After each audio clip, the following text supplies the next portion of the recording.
Assalamu alaikum. Today we have lecture number 32 which is interaction of light with matter. So आज के lecture में हम देखेंगे कि जब इलेक्ट्रोमैग्नेटिक रेडिएशन और लाइट मैटर के साथ इंटरेक्ट करती है तो वो क्या बिहेवियर जो है वो शो करती है। तो जब भी लाइट मैटर के साथ इंटरेक्ट करेगी तो उसमें जो है वो एमिशन, एब्जॉर्प्शन, ट्रांसमिशन और रिफ्लेक्शन ऑफ लाइट के फिनोमेना हम देखने को मिलते हैं। सो एमिशन में इलेक्ट्रोमैग्नेटिक रेडिएशन मैटर के साथ इंटरेक्ट करती है और लाइट एमिट करती है और एनर्जी रिलीज करती है एज अ लाइट। और एब्जॉर्प्शन में मैटर पर लाइट जो है वो फॉल करती है तो वो इसको एब्जॉर्ब कर लेती है। और ट्रांसमिशन में जब भी लाइट मैटर के साथ इंटरेक्ट करेगी तो वो उस लाइट उस मटेरियल में से पास थ्रू हो जाएगी और ये मटेरियल ट्रांसपेरेंट होना चाहिए। रिफ्लेक्शन में जब भी लाइट किसी भी मटेरियल पर फॉल करेगी तो वो उसकी स्मूथ सरफेस से अपना पाथ जो है वो चेंज कर लेगी। इसको हम जो है वो रिफ्लेक्शन ऑफ लाइट कहते हैं।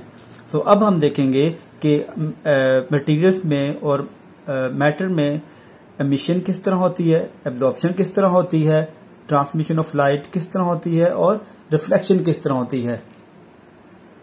जो मैटर होती है वो लार्ज नंबर ऑफ एटम से मिलकर बने होते हैं और एटम्स में हमारे पास डिफरेंट एनर्जी लेवल्स होते हैं और जब electron high energy orbit to lower energy orbit की तरफ मूव करेगा तो वो हमेशा एनर्जी रिलीज करेगा और वो जो एनर्जी रिलीज करेगा वो in the term of photon होगा।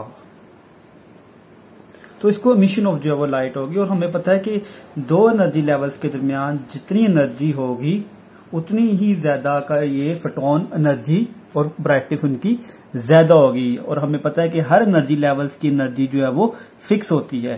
तो न्यूक्लियस के पास जो इलेक्ट्रॉन जो शेल होता है, जो एनर्जी लेवल होता है उसकी एनर्जी जो है वो कम होती है और जैसे एम शेल है इसकी एनर्जी लेवल, इसकी जो एनर्जी है वो ज्यादा है। तो जब इलेक्ट्रॉन जो है वो एम शेल से एल या के शेल में आएगा तो वो फोटोन रिलीज करेगा। इसको हम कहते हैं emission of light.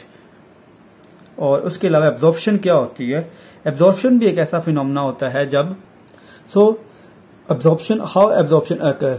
So absorption हम सिंपली ऐसा कहते हैं कि जब भी किसी मैटर पर लाइट जो है वो फॉल करती है तो वो लाइट जो होती है मटेरियल के अंदर एब्जॉर्ब हो जाती है। ठीक है, वो लाइट एब्जॉर्ब तब होती है जब इंसिडेंट फोटॉन्स की एनर्जी मैटर्स के एनर्जी लेवल के डिफरेंस के एनर्जी के बराबर हो जाए। मतलब जैसे कि मैं डायग्राम से भी आपको एक्सप्लेन करूंगा तो ये आपको और क्लियर हो जाएगा कि मैटर में एब्जॉर्प्शन कैसे होती है, कि जब लाइट मैटर के साथ इंटरेक्ट करेगी तो एब्जॉर्प्शन कैसे होगी।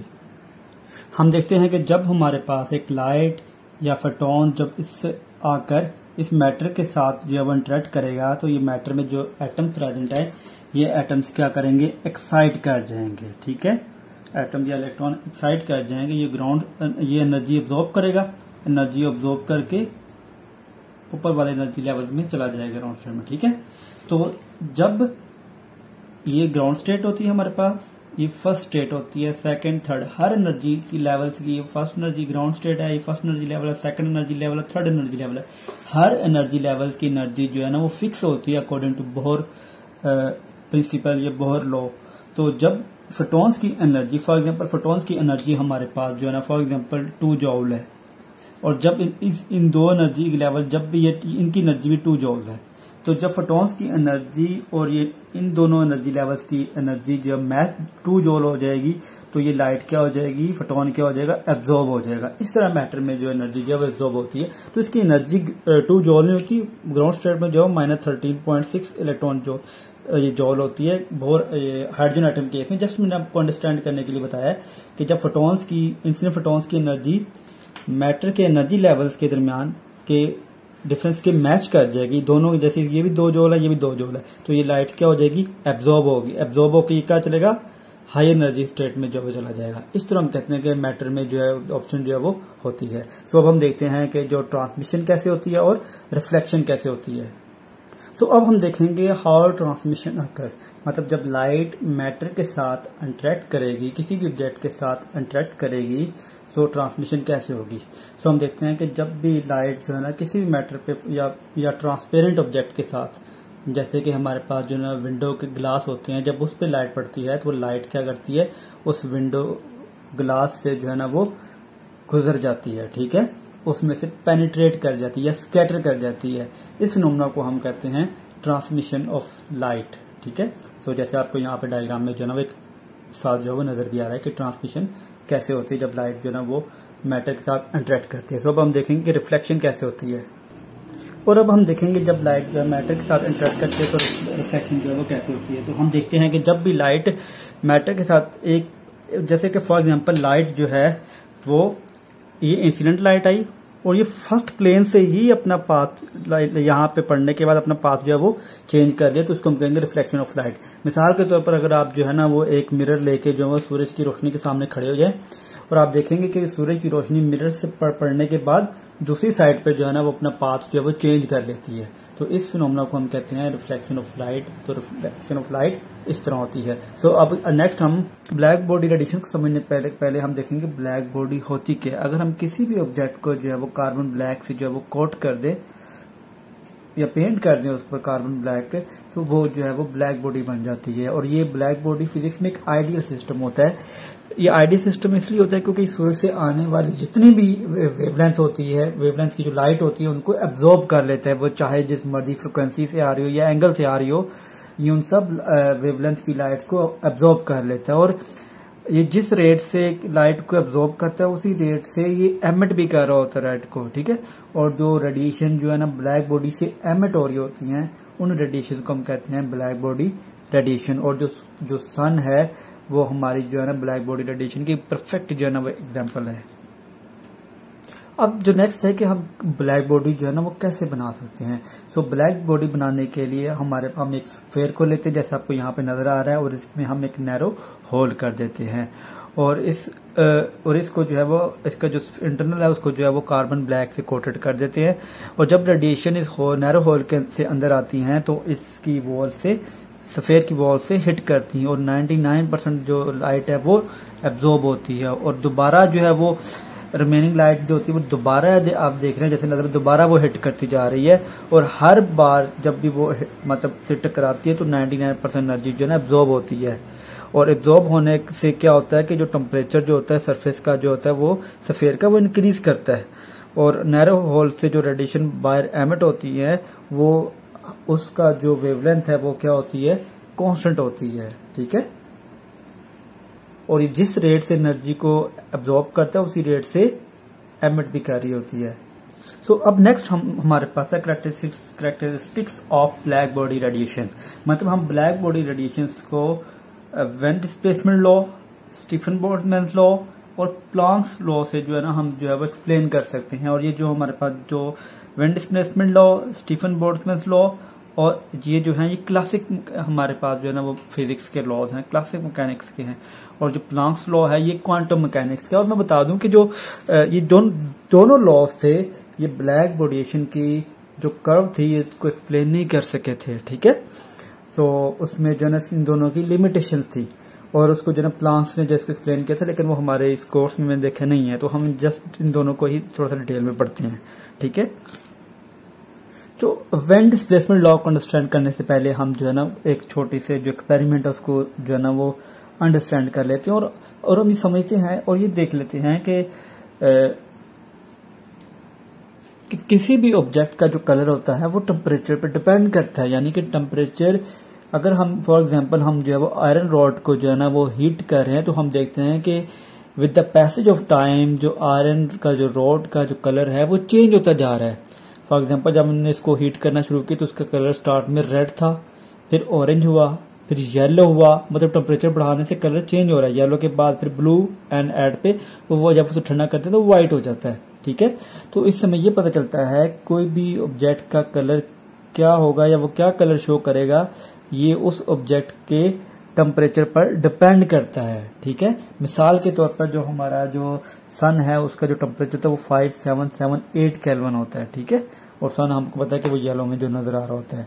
तो अब हम यही जो चीजें थी इसको वेन डिस्प्लेसमेंट ने बताया था। यानी कि देखो जब हम टेम्परेचर इंक्रीज करते जा रहे हैं तो हम क्या चीज नोट कर रहे हैं, तो जैसे जैसे हम आयरन का जो है वो टेम्परेचर बढ़ाते हैं उसको हीट करना शुरू करते हैं तो हम देखते हैं जो कलर होता है वो जो है वो उसका रेड टू जो है वो वायलेट है, ठीक है।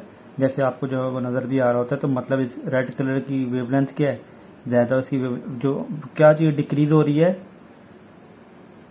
लैम्डा। लैम्डा क्या होती है, वेवलेंथ। यानी कि टेम्परेचर बढ़ाने से वेवलेंथ क्या हो रही है, कम हो रही है। ये हमें ये चीज पता चल रही है, ठीक है। मतलब जितना ज्यादा हम टेम्परेचर बढ़ाते जाएंगे, वेवलेंथ चेंज होने से कलर चेंज हो जाते हैं, ठीक है। यानी कि अगर वेवलेंथ छोटी है तो वो कलर कौन सा है, रेड का है, ठीक है। और अगर ये मैं बता चुका हूँ पिछले लेक्चर में, और मैं इसको एक्सप्लेन नहीं कर रहा, ठीक है।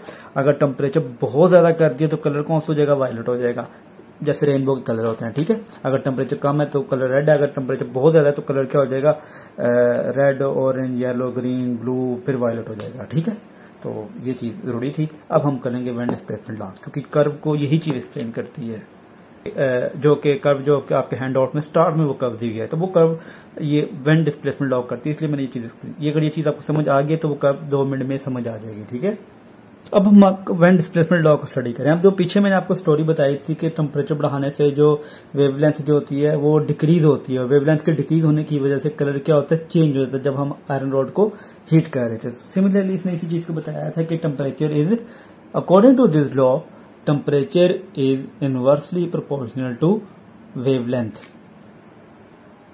और अब जब हम जो है ना प्रोपोर्शनलिटी, ये लैम्डा मैक्सिमम, ये जब प्रोपोर्शनली खत्म करेंगे तो हमारे पास क्या आ जाएगा, तो हमारे पास आ जाएगा B/T। तो ये हमारे पास जो B है ये हमारे पास वेन्स कांस्टेंट है, और इसकी वैल्यू जो है वो 2898 मल्टीप्लाई 10⁻⁶। सो जैसे आपको जो है ना एक कर्व में नजर आ रहा है कि जैसे जैसे टेम्परेचर जो है वो इंक्रीज हो रहा है तो जो कर्व है वो शिफ्ट हो रही है red colour to blue colour की तरफ। और ये देखो डिफरेंट टेम्परेचर नजर आ रहा है, यानी कि डिफरेंट टेम्परेचर का मतलब यह है कि एक स्पेसिफिक टेम्परेचर पे एक स्पेसिफिक वेवलेंथ मिलेगी, और स्पेसिफिक वेवलेंथ का मतलब कलर मैंने बता चुका हूं कि वो डिफरेंट होता है, ठीक है। जैसे वो रेनबो के होते हैं, आप इलेक्ट्रोमैग्नेटिक स्पेक्ट्रम हम मैं बता चुका हूँ पिछले लेक्चर में डिटेल से, ठीक है। 400 नैनोमीटर टू ये हमारे पास जो 700 नैनोमीटर होता है, और 700 नैनोमीटर में जो वायलेट कलर मिलता है, ठीक है। और 400 पे हमें तकरीबन जो रेड मिलेगा, ठीक है। तो ये पैटर्न हमें जो है ना ये चीज बता रही है जो मैं भी आपको बता चुका हूँ, ठीक है। और एक इम्पोर्टेंट चीज होती है कि जो ये बात जो है ना मैं लिख नहीं रहा, चलो जल्दी से बता देता हूँ कि जो वेन डिस्प्लेसमेंट लॉ है जो है ना वो लॉन्ग शॉर्टर वेवलेंथ को जो है ना वो एक्सप्लेन करता है। यानी कि ये short wavelength part of black body को एक्सप्लेन करता है, लेकिन लॉन्गर पार्ट को एक्सप्लेन नहीं कर रहा। अगर लॉन्गर जब टेम्परेचर हम जो है डिक्रीज करते हैं तो वो उसको एक्सप्लेन नहीं करता, ठीक है। ये पॉइंट मैं लिख देता हूँ जस्ट। सो ये पॉइंट्स मैंने मेंशन कर दिए कि जो वेन डिस्प्लेसमेंट लॉ जो है ना ये जो है लॉन्गर वेवलेंथ जो होती है ब्लैक बॉडी रेडिएशन कर्व की उसको एक्सप्लेन नहीं करता, ठीक है। और जो शॉर्टर होती है वो बता चुका हूँ क्योंकि टेम्परेचर बढ़ने से वेवलेंथ कम होती है, ठीक है। इसीलिए जो है ना इसको एक्सप्लेन करता है। तो ये चीजें जो है ना एमसीक्यूज में आती हैं, ये आपने बड़े ध्यान से करनी है, ठीक हो गया। तो अभी हम जो है वो नेक्स्ट मूव करेंगे बोल्ट्जमैन लॉ पे, ठीक है। वो इंपॉर्टेंट लॉ, स्टीफन लॉ आपको ने एक्सप्लेन नहीं किया हुआ यार, मसला ये इसलिए मैं नहीं कर रहा, ठीक है। लेकिन ये वाहिद लॉ है जो को एक्सप्लेन करता हूँ, और इसकी ना मैं जस्ट मैथमेटिकली यहाँ पे क्वेश्चन लिख देता हूँ कि क्या होती है, ठीक है। तो ये लॉ हमें ये कहता है कि जितनी ज्यादा एनर्जी होगी उतनी ज्यादा फ्रिक्वेंसी होगी, यानी जितनी ज्यादा फ्रिक्वेंसी से कोई और चीज वाइब्रेट करेगी उतनी ज्यादा उसकी एनर्जी होगी। और ये E इक्वल टू जो है ना वो हमारे पास हो जाएगा HF, ठीक है। यानी कि E इक्वल टू HF, और जो H हमारे पास होता है ये क्या है, ये हमारे पास जो है प्लांक कांस्टेंट है, ठीक है। हम अपने मेन टॉपिक पे जाते हैं जो कि हमारा क्या है, बोल्ट्जमैन लॉ, ठीक है। और उसकी एप्लीकेशन करेंगे और पोलराइज अनपोलराइज लाइट फिर हम जो है ना खत्म करेंगे। तो अभी भी 14 मिनट्स हो चुके हैं रिकॉर्डिंग के, तो हम कोशिश करेंगे 22 मिनट्स में खत्म कर लेंगे, ठीक है। जो टाइम हो गया वो तकरीबन जो है ना 4:30 हो गया मॉर्निंग के, ठीक है। चलिए हम स्टार्ट करते हैं आगे। बोल्ट्जमैन लॉ को जो है ना मैं जल्दी से जो है एक्सप्लेन कर दूंगा, और उसके बाद हम इसकी जो है ना एक एप्लीकेशन एक जो है ना न्यूमेरिकल कर लेंगे जो कि आपके हैंड आउट में, ठीक है। तो ये लॉ हमें ये कहता है कि जो पावर रेडिएट होती है, मतलब जब भी कोई ऑब्जेक्ट हॉट होता है, गर्म होता है, तो वो हीट रिलीज करता है, एनर्जी को रिलीज। जैसे हीटर के पास बैठे तो हमें गर्म हवा आ रही, तो मतलब उसको हम कहते हैं पावर रेडिएट या the rate of flow of heat, ठीक है। तो वो क्या होता है, किस चीज के डायरेक्टली प्रोपोर्शनल होता है, वो होता है एरिया के। जितना आप छोटे हीटर के पास बैठे हैं तो कम आपको गर्म हवा आएगी, बड़े हीटर के पास बैठे हैं तो ज्यादा आएगी, ठीक है। इसका मतलब ये पावर रेडिएट, ठीक है, रेट ऑफ हीट ट्रांसफर, ठीक है। रेट ऑफ हीट ट्रांसफर कहते हैं किसके, एरिया के। इसको हम क्यू कह देते हैं 1। इसी तरह हम कहते हैं जो रेट ऑफ हीट ट्रांसफर जो है ये जो होता है डायरेक्टली प्रोपोर्शनल होता है 4th पावर ऑफ टेम्परेचर, ठीक है। और ये जो हमारे पास टेम्परेचर है ये हमने लिया हुआ केल्विन में, आपको बात क्लियर हो गई है। इसको मैं क्वेश्चन नंबर में 2 कह देता हूँ जल्दी से, ठीक है। अब मैं क्या करता हूँ क्वेश्चन 1 और 2 को कंबाइन कर देता हूँ। तो जब हम क्वेश्चन 1 और 2 को कंबाइन करेंगे तो ये हमारे पास P जो है ना वो एज इट इज आ जाएगा, प्रोपोर्शनलिटी एज इट इज आ जाएगा, ये A एज इट इज आ जाएगा और T की पावर 4 भी एज इट इज आ जाएगा। तो प्रोपोर्शनलिटी को जब हम खत्म करते हैं तो हमारे पास इक्वल आता है और कांस्टेंट आ जाता है। प्रोपोर्शनलिटी कांस्टेंट जो सिग्मा है A एज इट इज आ जाएगा, T की पावर 4 एज इट इज आ जाएगा। जो यहाँ पे A हमारे पास वो क्या स्टीफन कांस्टेंट है, ठीक है। स्टीफन बोल्ट्जमैन लॉ कर रहे हैं हम ना। सो सिग्मा को हम जो वो स्टीफन कांस्टेंट कहते हैं, इसकी वैल्यू 5.672 10⁻⁸ जॉल पर मीटर स्क्वायर पर सेकेंड पर केल्विन 4, ये इसका जो है ना वो यूनिट याद रखना है, ठीक है। तो अब जो है ना एक और चीज याद रखनी है आपने,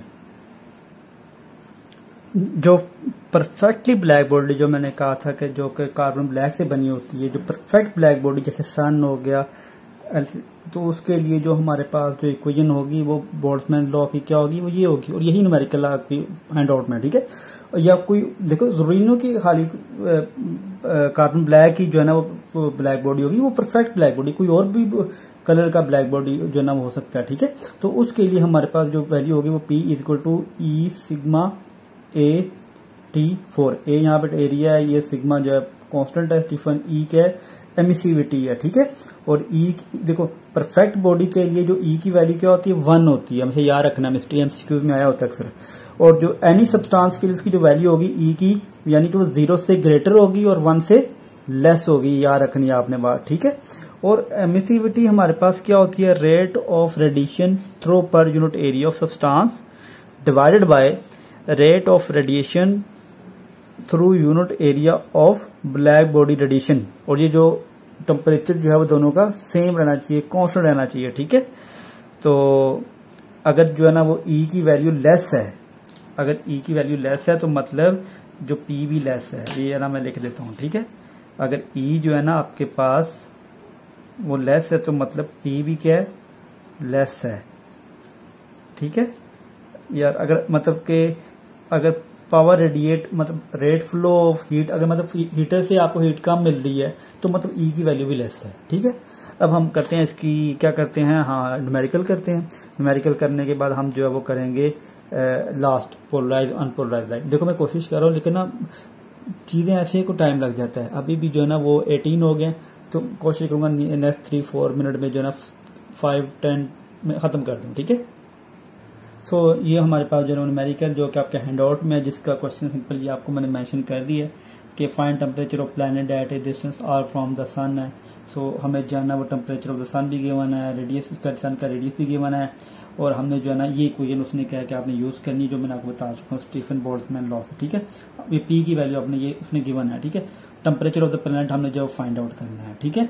तो आप उससे पहले ना एक चीज याद रखो जो मैंने यूज करनी है। देखो जो जब भी हीट जो फ्लो करती है वो हमेशा जो नेट फ्लो ऑफ हीट होता है वो hot object to cold object होता है, ठीक है। और ये फ्लो ऑफ हीट तब तक फ्लो करती है यानी कि जब तक दोनों बॉडीज का टेम्परेचर सेम नहीं हो जाता, ठीक है। ये बिल्कुल उसी तरह कि आप सर्दियों में जो है ना वो कमरे में आप हीटर लगा हुआ है, आप ठंडे आपको एकदम गर्मी फील होती है, लेकिन आप थोड़ी देर बाद देखते हो कहते यार ये तो ठंड लग नहीं, वो क्यों नहीं लगती कि आपका और कमरे का टेम्परेचर ऑलमोस्ट सेम हो जाता है, ठीक है। तो इसीलिए जो है ना वो टोटल एनर्जी, इसी तरह यहाँ पे भी जो है टोटल जब एक्विलिब्रियम पोजीशन में आ जाता है जो प्लैनेट और जो सन, तो हम देखते हैं कि एक्विलिब्रियम पोजीशन में जो energy receive from sun will be equal to energy radiate from planet. जो टोटल एनर्जी जो होगी बाय सन, अब हम उस पे आते हैं, ठीक है, जो कि बाय स्टीफन बोल्ट्जमैन लॉ मैंने पीछे बताया था वो यूज करेंगे। अब जैसे मैं बता चुका था कि सन जो है ना वो परफेक्टली ब्लैक बॉडी होता है, ठीक है। और उसके लिए जो फॉर्मूला मैं बता चुका हूँ ये होता है, ठीक है। और जो प्लैनेट और जो सन है उसका स्फेयर क्या है, स्फेयर उसका जो फॉर्मूला होता है, एरिया ऑफ स्फेयर जो होता है वो फॉर्मूला होता है 4πr²। सन की बात करें तो यहाँ पे सन लिख दिया, ठीक है, ए की वैल्यू आ गई तो यहाँ पे पुट कर देते हैं। P बता चुका हूँ रेट फ्लो ऑफ हीट है, ये सिग्मा हमारे पास जो है ना वो एज इट इज आ जाएगा। टी की पावर 4 में एज इट इज लेता हूँ, ए की जगह पे मल्टीप्लाई करके 4 पाई आर स्क्वायर और ये सन आ जाएगा। ठीक है,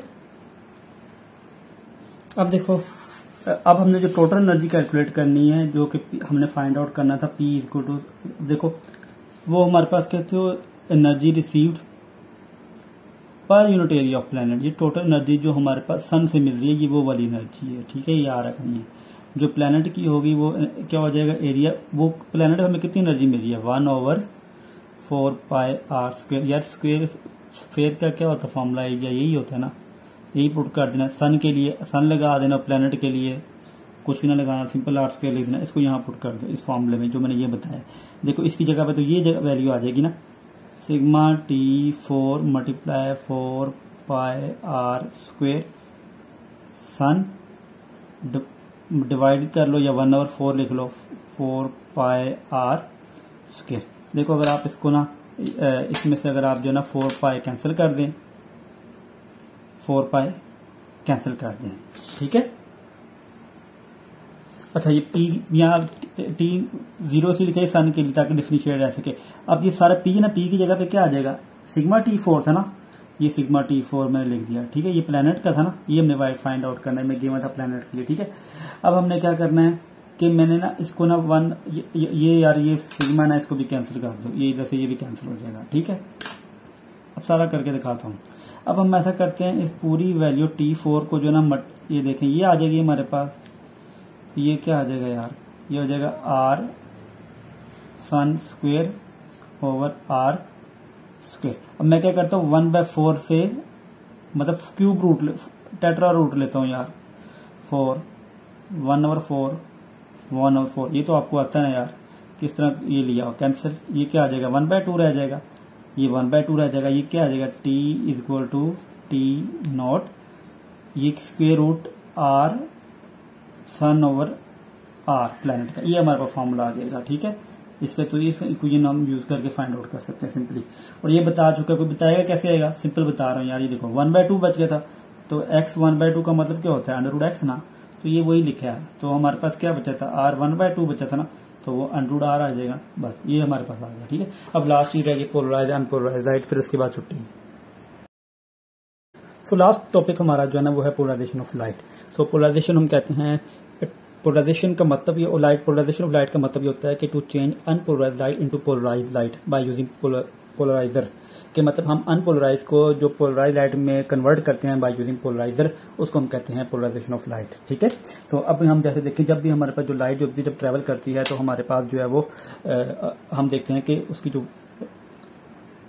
जब भी लाइट ट्रेवल करती है, तो मतलब फॉर एग्जांपल लाइट जो है ना लॉन्ग एक्सिस से ट्रेवल कर रही है, तो उसकी जो हमारे पास जो होगी इलेक्ट्रिक फील्ड होगी वो अलोंग वाई एक्सिस होगी। ठीक है, अब तो ये तो अभी हम बता रहे हैं, जब हम देखते हैं कि अगर जो है direction of electric field light जो है ना फिक्स ना हो, यानी कि अनपोलराइज लाइट हो। देखो सिंपल सी बात है, तो जो पोलराइज लाइट में क्या होती है, जो डायरेक्शन होती है लाइट की वो क्या होती है, फिक्स होती है। ठीक है, यानी कि इलेक्ट्रिक फील्ड की जो डायरेक्शन होती है वो फिक्स होती है पोलराइज लाइट में, और अनपोलराइज लाइट में जो डायरेक्शन होती है इलेक्ट्रिक फील्ड की वो फिक्स नहीं होती। ठीक है, और जो डायरेक्शन जो हम यूज करते हैं, मतलब कि डायरेक्शन को जो फिक्स नहीं होती उसको फिक्स करने के लिए हम जो है ना पोलराइजर यूज करते हैं। ठीक है, तो अभी जो है मैं सारा लिख दी ताकि जो है ना वो इजी हो सके।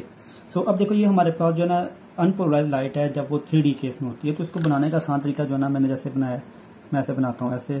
ठीक है, फिर आप इसमें अगेन एज इट इज। ठीक है, अनपोलराइज लाइट होती है 3D केस में, और ये अनपोलराइज लाइट होती है 2D के केस में। ठीक है, पोलराइज लाइट का मतलब ये है कि इसकी जो डायरेक्शन है ना यार वो फिक्स नहीं है।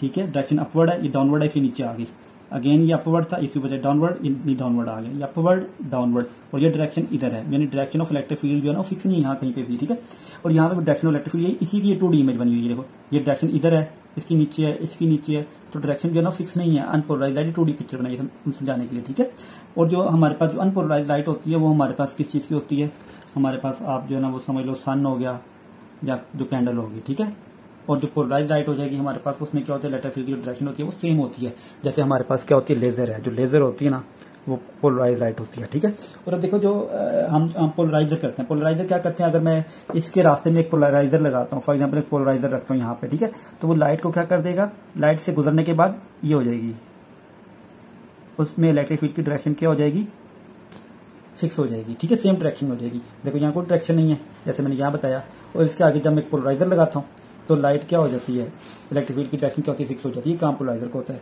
और जो हमारे पास जो हम सन ग्लासेस जो हम यूज करते हैं वो बेस्ट पोलराइजर होती हैं, ठीक है। तो वो क्या करते हैं, वो डिक्रीज कर देते हैं इंटेंसिटी ऑफ लाइट को, जैसे कि हमारे पास एलसीडी हो गया। तो ये हमारे पास जो एग्जांपल है, ठीक है। Thank you very much. Lecture जो है ना बहुत लेंथी हो गया, उसकी रीजन ये कि चीजें बहुत सारी हैं कि आप 25, 30, 35, 40 मिनट लग जाते हैं। तो होपफुली आपको अंडरस्टैंड हुआ होगा, समझ आया होगा। अल्लाह हाफिज।